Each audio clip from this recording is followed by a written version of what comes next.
Hello, everyone.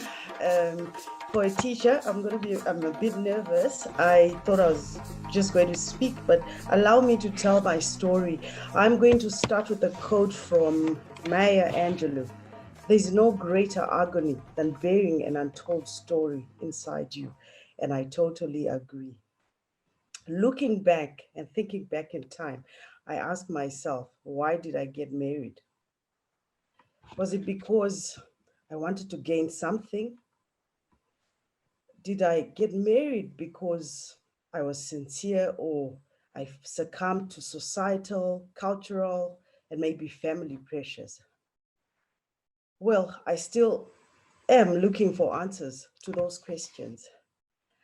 You see, I got married at 24, I think just before I turned 25.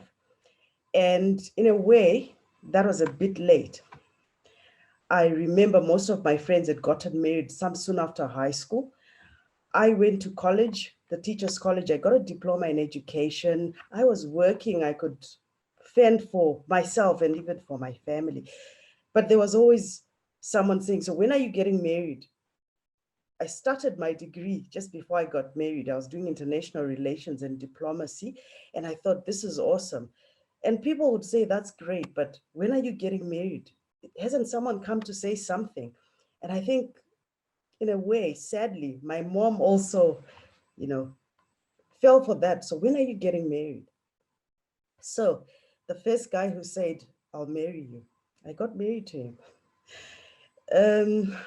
In the first days of my marriage, I was happy, or so I thought. Before I got married, I was bubbly. I had friends, I had family. I think I had a great personality.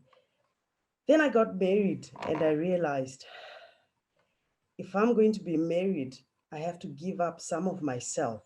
So what did that mean? I stopped seeing the friends that I had, friends I'd always had, because my husband was not comfortable with them. There's always something wrong with someone.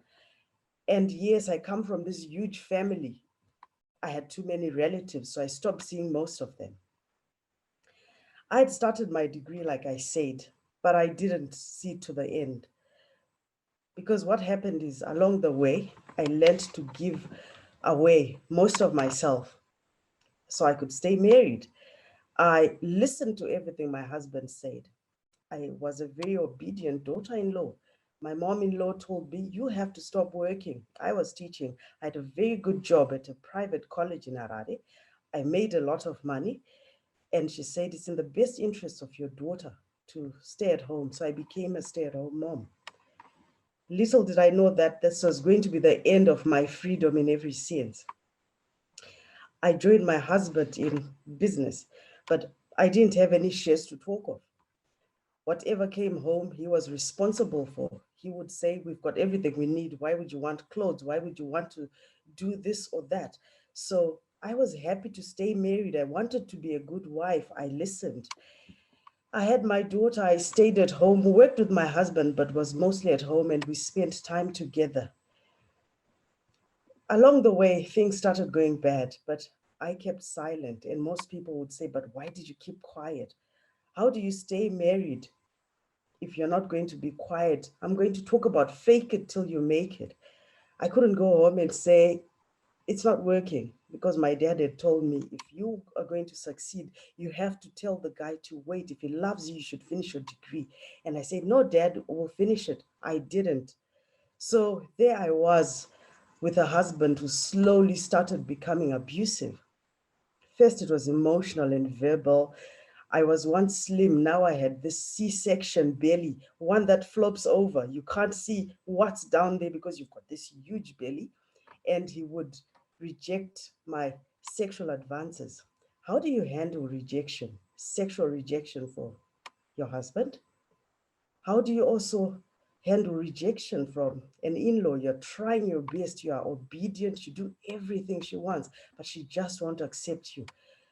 As you well know, that takes a toll on your confidence. Mine took a dive right to bottom level, if not below the bottom. So I started to lose confidence. I started to lose self. I stopped talking to my friends. I didn't relate to most of my relatives. For whoever was bold enough to come and visit, I had to be, maybe say, tippy-toe or be so nice to my husband so that he wouldn't humiliate me in front of my friends or my relatives. And for those who braved it, those who came to the house, when they would get to wherever they were going, when they returned to their places, they would say, did you say he said he loves you? What did he say? How do you know he wanted to marry you? I didn't have answers. Like I said, the first days, the early days were good, but along the way, things changed. So the new me left the job, started looking after my daughter, worked in business with my husband. As we were working, the abuse started, the beatings. The first time someone beats you, someone who's made a child with you, somebody who loves you, has come to pay the bride price for you, you're in shock and you think there must be something wrong with me. So that's what happened. And I went to tell a friend at work, oh, I was doing part-time, and I said, this is what happened. This was a male and he was equally abusive. So he told me, oh no, you must have done something wrong. Just go back and say you're sorry. And I was saying, how do I say sorry when I didn't do anything wrong? But he must have made sense, because when I went home, I said, I'm sorry. I don't know what I did to make you upset. And then he said, it's okay. And we carried on. Other people will say, why did you stay? In our culture, I'm Shona. My mom is Ndebele, but she's mostly Shona now because she married my dad. She came to his side. She's also religious. So if you have problems as a woman, they will say, there's a saying, "Unogarira vana vako." I tried, I stayed. I went on to have a second child, my other daughter. I stayed. And I stayed for my kids, but you realize, for how long am I going to do this? My mom would also say, what will the church folks say? And it sounds strange when you're telling someone from another culture that such things happen, but I did stay and I endured more beatings and abuse. The business didn't go well, and I had to now go back to full-time lessons. So I would wake up early, leave home at 4, 5 a.m. to go and start lessons as early as I could, because my husband would remain at home. The kids needed to go to kindergarten, the other one was at school. I needed to pay fees, I needed to buy food, I needed to do basically everything and pay the lady who was staying with the kids. My hair fell. I know I've got hair now, but my hair practically fell. I had blisters on my feet because I had to walk, wear comfortable walking shoes. If you know tennis shoes called Tommy, the black ones that our grandmothers wear when we're here, that's what I started wearing, because I had to walk long distances to get to the places where I needed to go. But I would still come back to a loveless marriage. And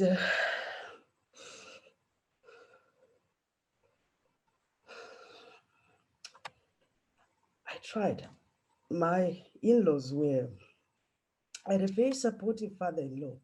In the early days, he would protect me from his wife and apologize for his son's behavior. But over time, he stopped being loving. He One day he said, let's meet. And he said, you know what? You have to take your kids. You have to go away. You're not good for my family. And then I said, why? This was past 7 at night. I was standing in a street in Harare. It was in winter. It was cold. He said, we've already had a meeting. You should go back to your family. Take your daughters with you. If we have money, if we've got change, we'll send you something. And then I said, okay, Baba, you're standing here today. You're supposed to send an aunt to be a representative to chase me out of your family. So, or tell me something to take back home. What am I going to tell them? And then he said, today I'm father-in-law. I'm also Tete. I'm also the aunt. So you tell them that's what we decided. But I didn't go. I was listening to your stories about everyone seems to have had some abuse of some sort. I stayed because it was the right thing to do. How do you become unmarried when you're married? What are your parents going to say? You don't have a game plan. What will people say? So I stayed until one day, after a beating, I decided it was enough. I packed my clothes, I took a small bed, I made sure my kids were away safe, and then I left. I left with my dignity. I didn't take the furniture. And I remember people so angry. In my culture, you're not supposed to leave your stove. You carry it. You carry the pots and the plates. That's yours. How could you leave that? And I was busy thinking, I'm alive. And that's what you want. You want me to take those things. They don't matter. My life matters. So I did leave. And I carried on. I was doing my BA, so I carried on. I went to school. I finished. I got a first class honors. I didn't stop going to school. Along the way, things were tough. I had awesome family and friends who helped. My lecturers were amazing. They would give me money to come to school or food to take to the girls. And my kids were now with my parents. I finished my degree. And as you would know, I had a mild stroke. I developed high blood pressure. Some will say it was always going to come your way because you come from a family where people are hypertensive. But I think the situation in my marriage exacerbated everything. How am I doing on time? Sorry, I was a timekeeper. Am I right on time? You're okay. You still got 4 minutes. Okay. So, sorry, I just looking at this. I ended up going to court for maintenance, and he told lies. He said she took everything. I'm not working and all that. But it didn't matter. I left with my dignity. I didn't go back. But what I want to say today is to all those who are in relationships, if it's not working, don't force it. If you have a network of friends and family, hang on to them.